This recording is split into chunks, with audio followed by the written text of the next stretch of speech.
اللہ تعالی والصلاۃ والسلام علی رسول اللہ اما بعد۔ کچھ احباب نے یہ سوال کیا ہے کہ اس پہ رہنمائی فرمائیں کہ جب درود پاک پڑھا جاتا ہے تو بسا اوقات وسلم پڑھا جاتا ہے اور بسا اوقات وسلم پڑھا جاتا ہے، تو ان میں درست کیا ہے؟ میں دو طریقے سے بات انتہائی سادگی سے سمجھائے دیتا ہوں، جس سے انشاءاللہ تبارک و تعالی عام سے عام شخص بھی، سادہ سے سادہ بندہ بھی جب اس کو سنے گا تو انشاءاللہ تبارک و تعالی اس کو اس سے رہنمائی ملے گی۔ سب سے پہلے تو یہ بات ہے کہ اگر درود پاک کے الفاظ ایسے ہیں کہ جس میں اللہ جل جلالہ و عم نوالہ سے درود بھیجنے کی التجا کی گئی ہے، عرض کی گئی ہے، تو وسلم کے لام کے نیچے زیر آئے گا، جیسا کہ اللہم صلی علی محمد وبارک وسلم، جیسا کہ مولا یصلی وسلم دائماً ابدا، جیسا کہ یا رب صلی وسلم۔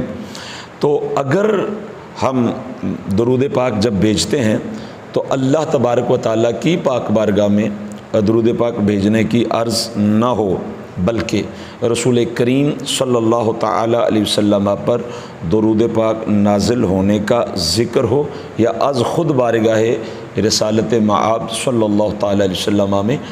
درود پاک بھیجا جا رہا ہو، درود پاک کا نذرانہ پیش کیا جا رہا ہو، تو پھر یہ طریقہ کار ہوگا کہ وسلم کے لام پر زبر آئے گی، جیسا کہ صلی اللہ تعالی علیہ وآلہ وسلم، جیسا کہ صلی اللہ علی حبیبہ محمد وآلہ وسلم، جیسا کہ صلی اللہ علیہ یا رسول اللہ وسلم علیہ یا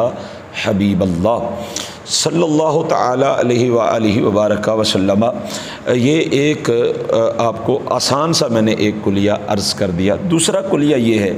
کہ جب ہم درود پڑھتے ہیں تو اس میں درود کے لیے لفظ صلی یا صلی استعمال ہوتا ہے، سلام کے لیے سلم یا سلم استعمال ہوتا ہے۔ تو اگر صلی پر زبر ہے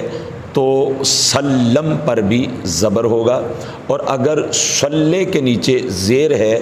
تو سلم کے نیچے، سلم کے لام کے نیچے بھی زیر ہوگا۔ یعنی جو صیغہ درود کے لیے استعمال ہوتا ہے، جو کلمہ صلی یا صلی، تو اگر اس کے لام کے نیچے زیر ہے تو سلم کے لام کے نیچے بھی زیر ہوگا، اور اگر صلی ہے درود کا جو کلمہ ہے اس کے اوپر زبر ہے تو سلم جو کلمہ ہے سلام کا اس پر بھی زبر ہوگا۔